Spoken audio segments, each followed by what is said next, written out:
Това е кюфтето, хора! Мирише бекончето вътре. Мирише. Не, на мен това телешко кюфте не бих си го взел. Не ме кеф. Вау! Здравейте на всички, добре дошли в моя канал и ви благодаря, че сте цъкнали на мой клип. Нямам търпение за днешното видео, защото то ще бъде доста по-различно от тези до сега. Имам предвид по-различно, защото няма да тестваме фастфуд. Ще тестваме бързото хранене на Виктор Ангелов. Извинявам се, на шеф Виктор Ангелов. Да, аз не знаех, скоро разбрах, че той има бързо хранене, не знам вие дали знаете и дали сте го опитвали, нямам търпение. Поръчали сме над 90% от менюто, примерно имаше няколко вида салати, аз поръчах от тези, които пак се води салата, пържени тиквички с млечен сос, имаше шопска и още две други. Но исках да пробвам тиквичките, защото там по-може, ако има нещо, което не е както трябва, да го хванем, както се казва. За детайлите, разбира се, ще си говорим през цялото време на видеото. Направо да започваме. Поръчал съм 12 неща, цялата сума за тях е 80 лева и 38 стотинки. С доставката около 3 и малко и бъкшиш 3,50, не знам колко процента се падаше, бе общо дадах 88 лева. Което съм поръчал е бургер с телешко месо, всъщност беги бургер с телешко месо, бобино кюфте, спаначено кюфте, кашкавал пане, мусака BDS. BDS се казва заведението, балкански деликатеси на Скара. Тиквички с кисело мляко, което беше в раздел салати и вместо шопската салата реших да поръчам него. Свинско кюфте, телешко кюфте, сръбска плескавица, пържени картофи с сирене, пилешка супа и домашна лютеница. Разбира се, по традиция, на всяко едно нещо ще притеглим грамажите. Шеф Ангелов, внимавайте. Ще видим в какъв вид ни го дават. Шеф Ангелов, внимавайте. И ще видим как всъщност са на вкус.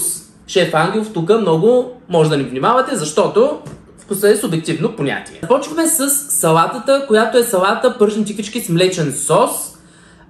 Мисля, че в менюто пише с кисело мляко. Да, ето и на бележката пише с кисело мляко. Тук пише с млечен сос. Сега, първо аз не очаквах да е така пакетирано, но всъщност реално как да са направени тиквичките. Не, по-скоро се го представях наистина да е като сготвено в кутия. Пържените тиквички трябва да са 250 грама, отгоре са си написани състава и всичко. Тиквички, кисело мляко, краве мляко, закваска, олио, пшенично брашно, чесън, зехтин, копър, сол. Има вътре, цената им е, извинявам се много, цената им е 6,50 за 250 грама. Да видим първо колко грама са. Теглиме тиквичките, трябва да са 250 грама. Те са 261, според мен са в грамаж, защото разбира се имаме и опаковка. След като разбрахме, че тиквичките са в грамаж, да ги отворим. Ето така изглеждат отвътре тиквичките. Мирише много приятно. На чесън, че си мирише, има си копърче. Да, знам, че седа с вилица, но да ви кажа честно, забравих да си измия вилица и не съм пуснал миялната, за да не дига шум. Затова ще импровизираме, за да не се прекъсвам клипа, тъй като искам нещата да са, заснемаме го до 5 минути след като е пристигнала храната, за да може всичко да е максимално точно. Сега, за грамажите са си го попълнили. Вида, да ви кажа честно, хем е интересно, че така са го направили, хем се го представях по друг начин.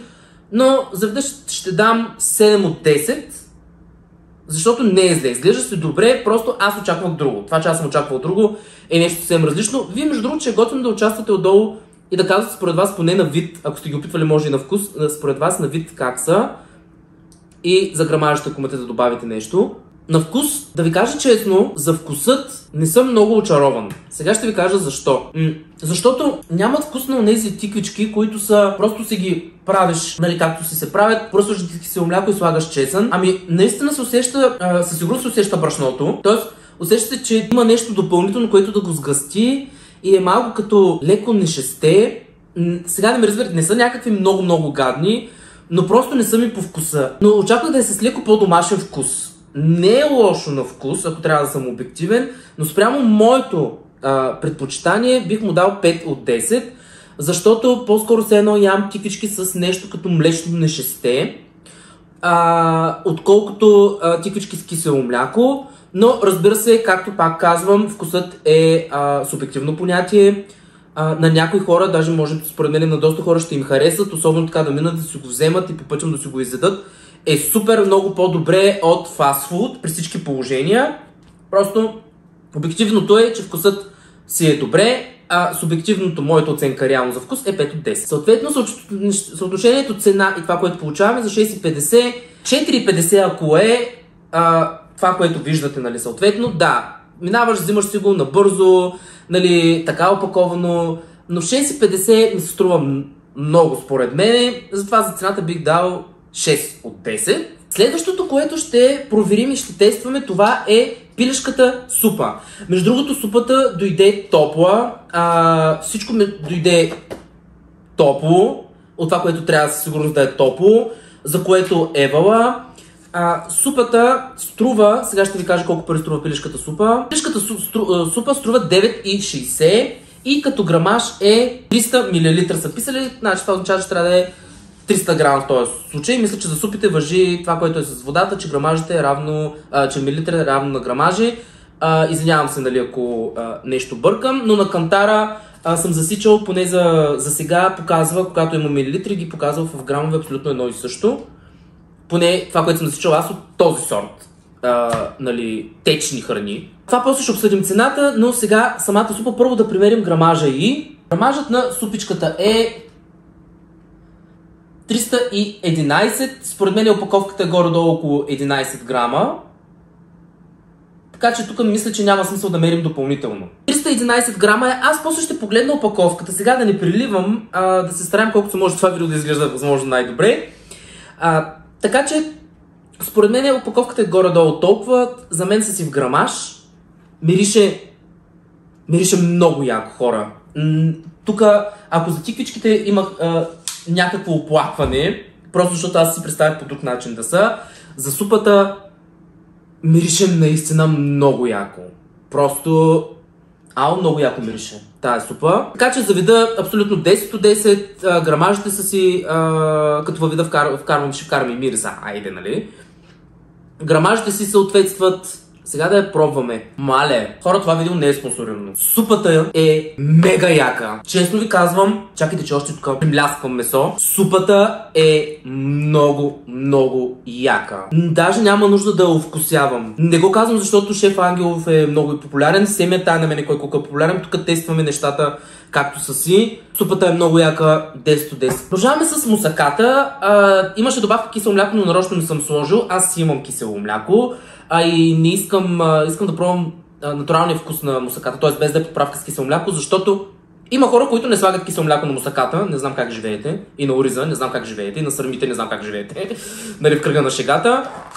Мусаката, ето я, мирише много готино, между другото, наистина мирише много вкусно. Малко каймата нещо тук ми обягва, не мога да я видя, за какво става въпрос. Мусаката трябва да е 350 грама и струва, мисля, че струваше 10 лева. Момент сега да проверя и ще ви кажа 9,99, 10 лева. Грамажа е 350. Сега да видим първо дали се е в грамаж, после ще обсъдим другите неща. Сега да притеглим мусаката. Мусаката не си е много в грамаж, защото имаме и опаковка, т.е. ще е около 10 грама по-надолу. Шеф Ангелов, много обичате да се карате в Hell's Kitchen, но тук ви липса малко грамажчета. Както там се заяждате за малки неща, тук сега я ще се заям. Защо ми липсват тези 5 грама? Даже не знам дали има 5 грама. Тази опаковка едва ли е повече от 10 грама. 18 грама. Аз мислих, че ще е по-малко. Значи, шеф Ангел, 20 грама ви липсва от мусаката. 20 грама. Това ако беше в Hell's Kitchen, вече чакате да сте ме наритали чак до Пловдив. Това не е добре. Мирише много хубаво, обаче каймата нещо... Първо, панировката й ми е много вяла, но това пак може да е на личен вкус, но аз обичам по-дебела панировка. Всъщност на вкус не е зле, малко се ядеш спагети болонезе. Вида й беше 8 от 10, някъде там, защото просто каймата или е малко, или не знам, но на вид си беше както трябва.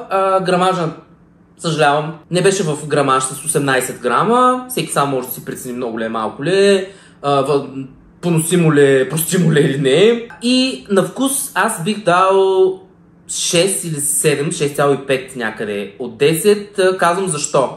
Първо, защото ми е малко леко соленичка. Най-вероятно, ако се сложи кисело мляко, може това да неутрализира. Пък ще се загуби вкуса. Има интересен вкус малко на спагети с сос болонезе. Много важно. Оле, забравих да кажа.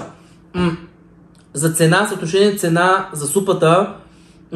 Супата беше 9,60. Така, според мен, като чуя пилешка супа, се представям нещо, което е около 7 лева. И за това мисля, че е скъпичко. И сега някой ще каже, че виждал ли супите на другите места? Не съм ги виждал, но няма значение. И да съм ги виждал, и да не съм ги виждал. Знам в коя държава живеем, знам колко е минималната заплата, знам какви са пенсиите, наясно съм с тези неща.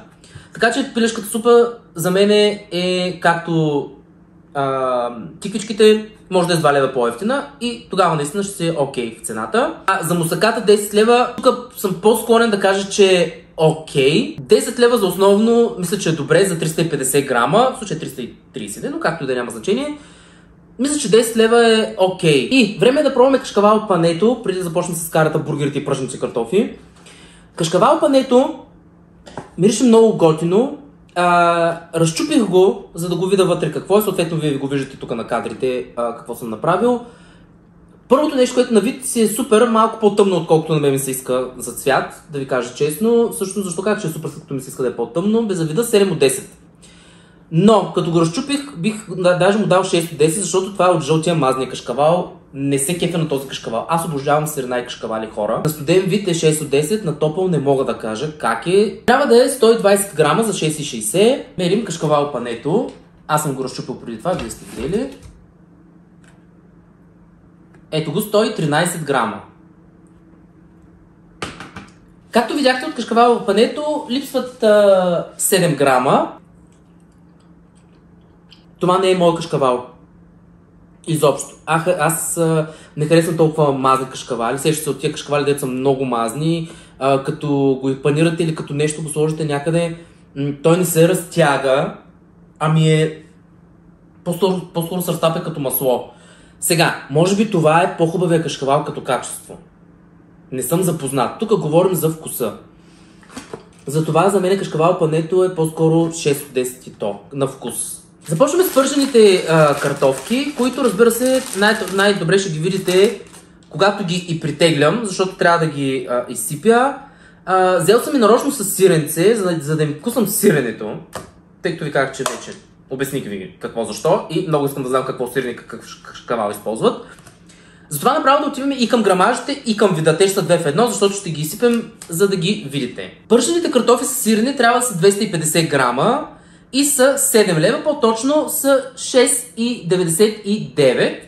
Разбира се, този грамаж е включено и сиренето. Затова първо изсипваме картофите, тях да ги видите. Те ги правят по много интересен начин. Мисля, че слагат червен пипер, някаква подправка. Миришеха приятно, 146 грама са. Слагам и сиренето. 200 грама, като има опаковка. Мога да го изсипя сиренето и да видим. И го изсипвам отстрани. 4 грамашчета. Видяхте картофите как са, наистина е доста интересно това, което е с подправката. Мисля, че е червен пипер. Да, няма какво друго да е. Картофите са им яки. Картофите са много яки, между другото. С тази подправка, с лучицата и червения пипер, картофките са много готинки. Наистина, картофките са 10 от 10. От всякъде. На външен вид, са си 8 от 10. Така да кажем, защото все пак, нали, не изглеждат вау, но все пак е и доставка. Бих дал 8 и нещо от 10, да ви кажа честно, защото нищо им няма на картофките. Както си знаех, сиренето е много солено. Знам, че се подразбира от името му, че трябва да е солено, но има сирена, които са по-меки като вкус, не са толкова солени, пак са си краве сирене. Понеже обичам сирене, само с това ще му дам 6 от 10. Иначе такова сирене не бих ял. Картофките са си 8 от 10. Не, глупости, на вкуса си 10 от 10. На визия са си 8 от 10, сиренето на визия си е 10 от 10. Нищо няма. Не е жълто, не е някакво старо и така нататък, но за вкуса си е 6 от 10. Това е за по-отделно, заедно, ако трябва да са в порция, нещата ще са по-различни, защото само заради сиренето, което е много солено, ще ми развали вкуса, защото и картофите и те са посолявани. И ще стане още по-солено. Ще тестваме лютеницата им, домашната. Да видим колко е домашна като цяло. Тя трябва да е 70 грама и е 3 лева. Няма да ви снимам отблизо да ви показвам. 73 грама. Тя се е в грамашната от кутийката съответно си е абсолютно си мери най-вероятно. Чакайте да пробваме лютеницата им. Мирише леко на желязо. Ау, готина е. Най-деме е по-водниста, отколкото на мен ми се иска, ама не е толкова зле.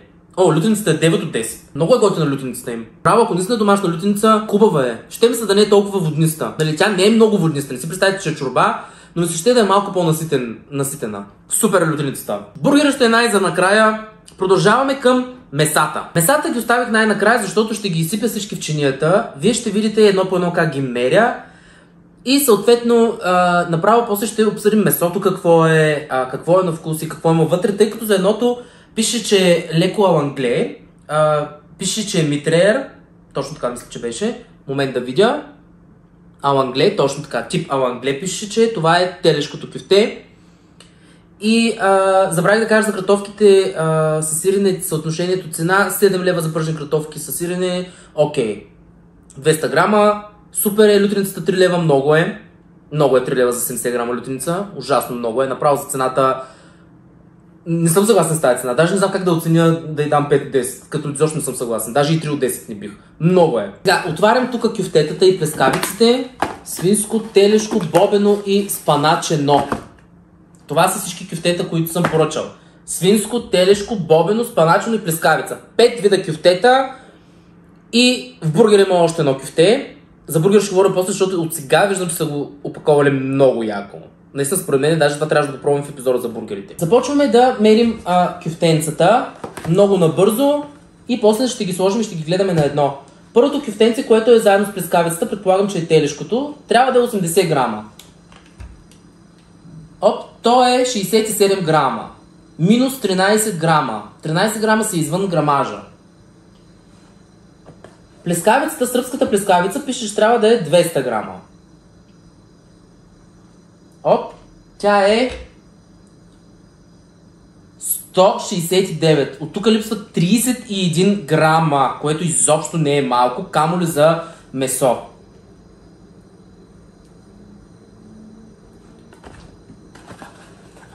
Другото кюфтенце, което така как гледаме свинското, и то трябва да е 80 грама.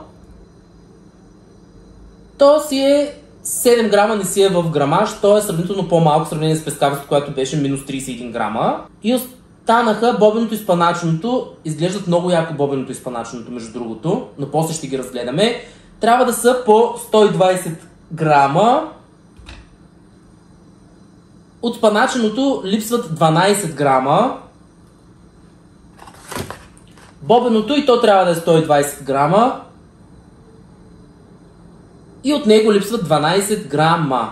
Ето това са 5 кюфтенца, вече са в чинията. Ето така си изглеждат. Изглеждат всъщност, не изглеждат на вид зле, но имаше проблеми с грамажа, като най-големият проблем беше в плескавицата. Тя беше цели минус 31 грама, другите бяха с по между 10 и 7 грама. Не, имаше едно, което беше малко повече, но плескавицата беше на сериозен минус. Сега и ще ви ги покажа и отвътре как са все пак, да видите кое как е изпечено, хубаво ли е изпечено, понеже шеф Ангелов, знаем в Hell's Kitchen, колко сте стриктен. Да проверим тук как седят нещата. Вече ги разрязах и съответно може да видите телешкото отвътре, то си беше написано, че ще е мит. Аз не съм фен на това, но беше написано. Просто ще го тествам да видя на вкус как е. Не съм фен на този тип, обичам си да си е сготвено както трябва, не знам как се казва, се тая, искам да е сготвено. Такива леко сурови вътре и така нататък не ме кефят. Плескавицата отвътре също изглежда по леко суровия начин, не знам къде е кашкавала и бекона, аз не го виждам, да ви кажа честно. Бобеното изглежда много яко, спаначеното също изглежда яко отвънка, но отвътре ми липсва сиренце, примерно, да видя повече и така нататък. И свинското кюфте си изглежда най-добре. Всъщност бобеното и свинското изглеждат най-добре.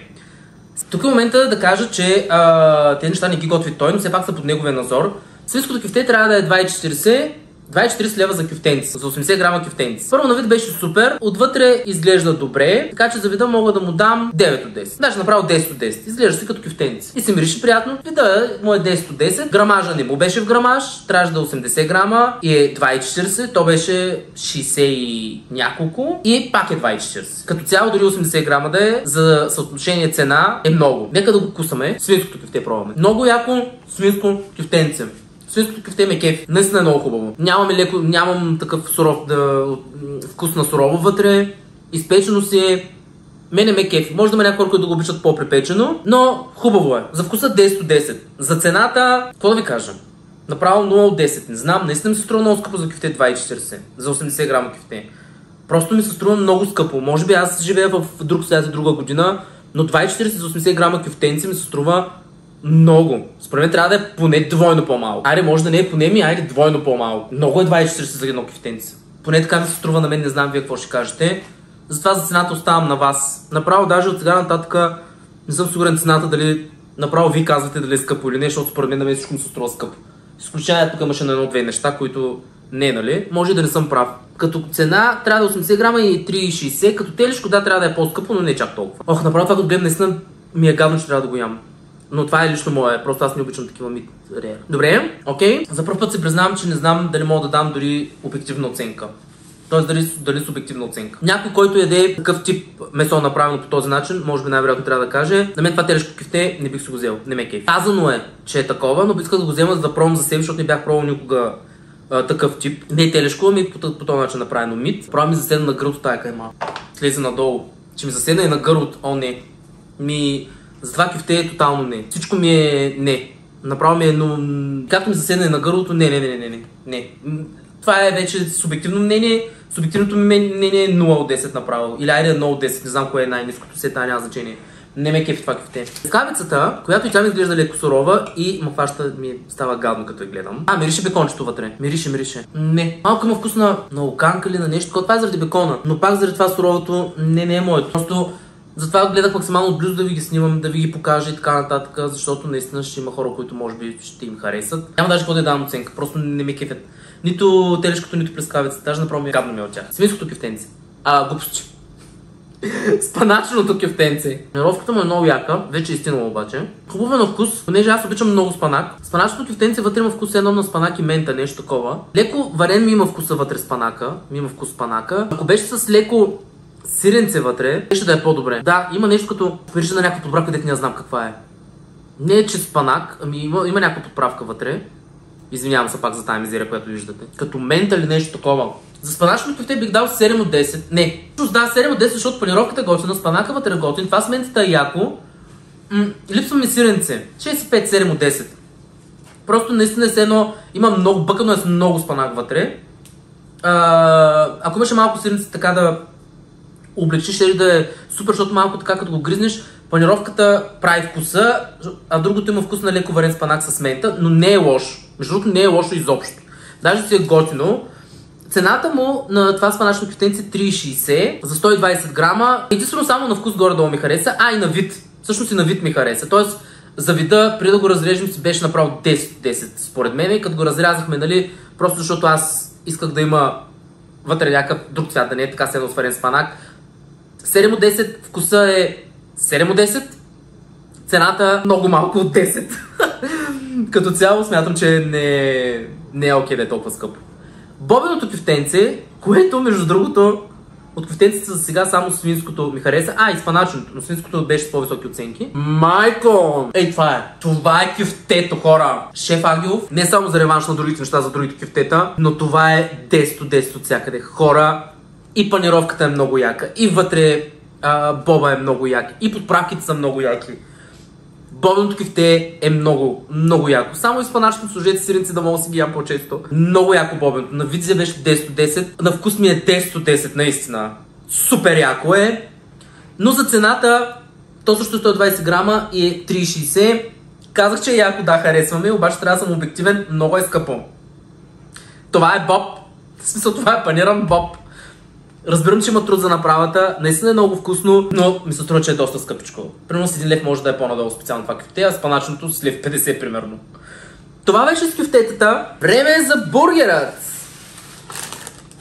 Сега, тук се включва и другия телефон, защото този бургер така яко е опакован, да не се разпадне, че аз просто, когато го разпаковам, не ми се иска да ви го снимам наново. Ето това е бургерът. Запучено е в клечката навсякъде. Бургерът изглежда мега яко. БГ бургер трябва да е 300 грама и 16,60. Моля ви се, шеф Ангелов, нека да сте с грамаж. Браво бе! Браво бе, шеф Ангелов бе! Така, на вид 10 от 10. Грамаж, над грамажа, супер си е. Цена 16,60 много е. В смисъл, какво да направя, съжалявам. Аз играя за народа, винаги ще казвам, че е скъпо. Намалете цените! Но нека да видим вкусът. Мале колко неща има вътре. Майко мила. И са ми сложили клетчета да не са такова. И хлебчето е много меко. Майко. Това трябваше... майко. Вау! Това е най-добре направеният бургер, който съм ял. А както ме гледате, е ясно, че съм човек, който е изял доста. Просто... Всъщност не е...